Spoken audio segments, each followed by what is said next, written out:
Всем привет и добро пожаловать. Это пророк-вероотступник. Я много говорил о том, что ислам морально неприемлем, потому что он низводит человеческое достоинство до очень низкого уровня. И это полностью противоречит и несовместимо с правами и свободами людей. Но это не единственное, что делает ислам плохой идеей. В Коране, который претендует на то, чтобы быть неоспоримым, неизменным, совершенным словом всемогущего Бога Аллаха, есть важные логические и научные проблемы.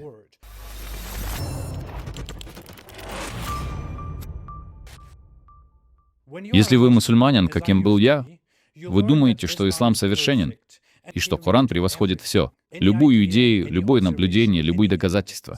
Поэтому, когда Коран противоречит чему-то совершенно очевидному, что мы можем наблюдать, люди, которые верят в эту религию, идут дальше и либо отвергают общепринятые доказательства, либо внезапно меняют свою интерпретацию Корана и говорят, что Коран знал все эти новооткрытые факты 1400 лет назад.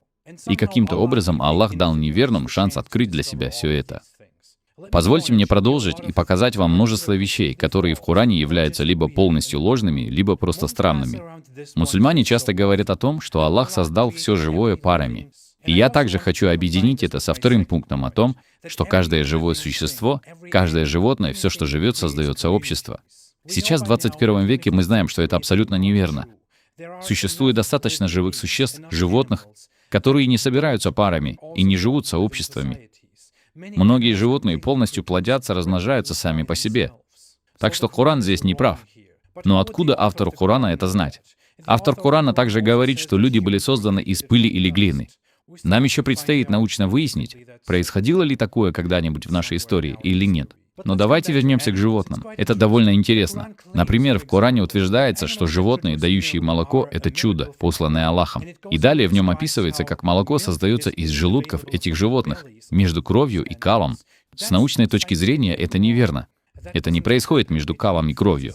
Но дело не только в этом.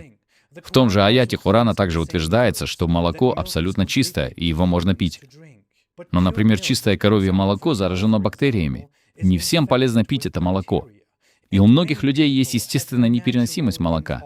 У многих, очень многих людей. Но это нормально, поскольку автор Корана также говорит, что лошади были созданы для передвижения людей.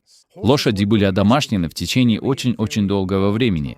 До этого они были просто дикими животными, такими же, как и многие другие дикие животные, которые похожи на лошадей и бегают по природе. В Коране также говорится, что существует 8 видов крупного рогатого скота. 8 означает самцов и самок каждого вида, что означает, что существует 4 вида крупного рогатого скота. И так они учитываются. Но есть очень много других животных. Очевидно, знания Аллаха о животных были ограничены Аравией. Думаю, Мухаммед также верил, что молния — это наказание свыше, от Аллаха, которое поражает людей. Но эй, кто мы такие, чтобы задавать вопросы? Аллах тот, кто создает нам корабли и кто заставляет их плавать по морю. Но Коран также хорошо осведомлен о звездах. И там говорится, что звезды могут падать на нас. Куда именно? Звезды — это очень далекие объекты, которые не просто такие маленькие. Куда именно они падают? Неужели они все случайно падают вместе, с такого расстояния на Землю, Земля, которая внизу или у нас под ногами?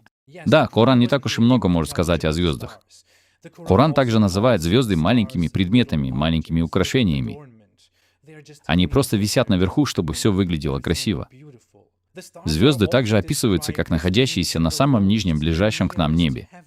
Они находятся прямо над нами. По-видимому, автор Корана представлял себе звезды именно так. И да, звезды — это также снаряды, которые бросают в дьяволов.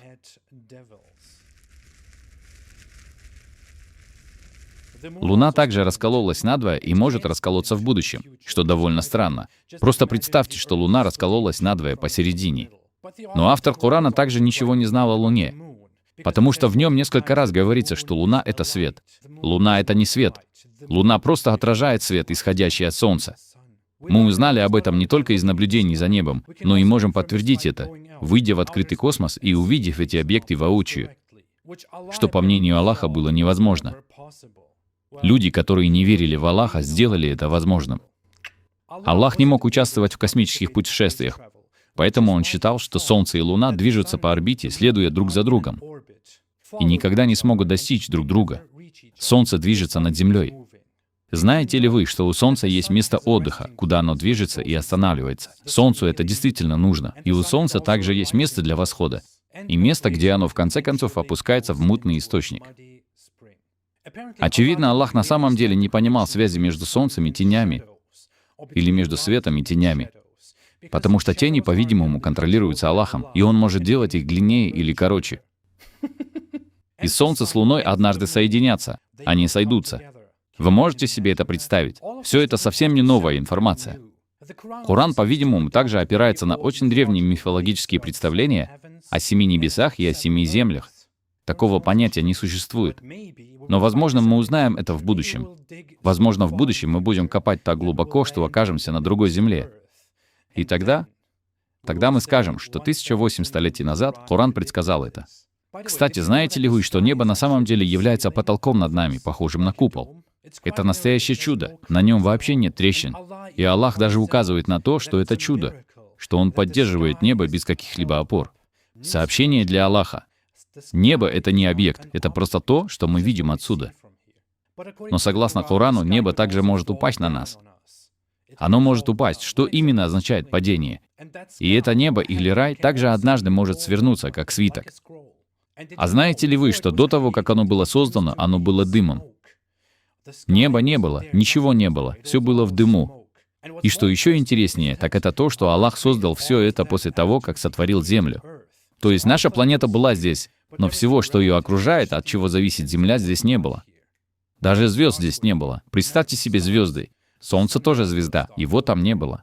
Но это нормально. Аллах также не спосылает дождь с неба. И Он также не спосылает град с неба. Он не спосылает все это. Это не просто естественный процесс, который мы все можем четко наблюдать. Нет, все это ниспослано Аллахом. Как вы можете видеть, Аллах очень милостив. Он настолько милостив, что также поставил на нашей планете горы. Он поставил их на нашей планете вот так. И они предотвращают землетрясения. Они предотвращают сотрясение Земли. Но мы все равно испытываем землетрясения. Но они являются наказанием Аллаха для злодеев. Горы — это результат движения коры Земли, на которой мы стоим. Они не были поставлены. Но Аллах этого не знал. Точно так же, как Он не знал, что в этом мире действительно есть места, где солнце не заходит и не встает очень долго. Поэтому для постящегося или молящегося человека довольно сложно придерживаться временных предписаний Корана. Представьте, что вы живете где-то, где солнце не заходило последние 4 месяца, и вы ждете, когда солнце зайдет, чтобы снова начать есть, потому что вы голодали с тех пор, как оно появилось. Вы были бы мертвы. Это так не работает. Кстати, знаете ли вы, что муравьи разговаривают друг с другом полными предложениями? Это чудо. А знаете, что еще чудо? То, что мы знаем, где семя происходит в человеческом теле. Но Коран, слово всемогущего Аллаха, говорит об этом совершенно по-другому. В Коране говорится, что семя формируется между позвоночником и ребрами. Кому мы должны доверять? Науке, которую мы можем наблюдать и подтверждать, или Аллаху? Аллаху. Кстати, сперматозоиды также превращаются в сгустки крови. Это часть процесса, когда мы находимся в организме наших матерей, когда мы появляемся на свет. Не говорите об этом никому. Но мы никогда не превращаемся в сгусток крови. Такого не бывает. Я не могу винить Аллаха за то, что Он на самом деле не был таким уж гением в области эмбриологии. Вот почему Он также говорит нам в своей прекрасной книге, что кости формируются раньше плоти, что не соответствует действительности. Что ж, Аллах думал о людях так, как думал бы кто-нибудь 1400 лет назад в пустынях Аравии. Он также считал, что у сердца есть какие-то особые функции, которые, по мнению людей того времени, были у сердца. Например, способность скрывать свои мысли и секреты. Когда люди говорят такое о сердце, на самом деле они не имеют это в виду. Аллах почему-то использует этот язык так, как будто это правда. Аллах также сказал, что между водами существуют барьеры, где соленая и пресная вода не смешиваются. Вы, должно быть, все видели фотографии этого чуда. Чудо, которого не существует, потому что такого не существует. Это нормально, у всех есть недостатки. У Мухаммеда, вероятно, тоже были недостатки. Но он не должен притворяться, что получил свое слово от всемогущего, всезнающего Аллаха, от всемогущего, всезнающего Бога, который знает все, потому что Он создал все. Он создал все совершенным. Так говорится в Коране. Все несовершенства в этом мире, несовершенства в нашей природе, во всем, что нас окружает, в природе человека, врожденные дефекты и люди, рожденные несовершенными. И вы знаете, в следующий раз, когда кто-то заболеет раком из-за того, что естественный процесс пошел совершенно неправильно, на который вы, вероятно, никак не повлияли, не вините в этом Аллаха, просто обвиняйте в этом кого-то другого, потому что Аллах создал все совершенным. Может быть, все это образная речь? Вполне подходящее оправдание для такого серьезного провала. Когда я был мусульманином, я не мог по-настоящему сомневаться в этих вещах, потому что верил в Коран, с которым вырос. А в Коране очень явно сказано, что все, что в нем говорится, правда. Но после долгого времени подавления и оскорблений моего интеллекта, я осмелился задать вопросы, как и подобает каждому. И теперь я знаю, что Коран — это всего лишь результат знаний и фантазий арабов VII века. Хорошего дня и держитесь подальше от ислама.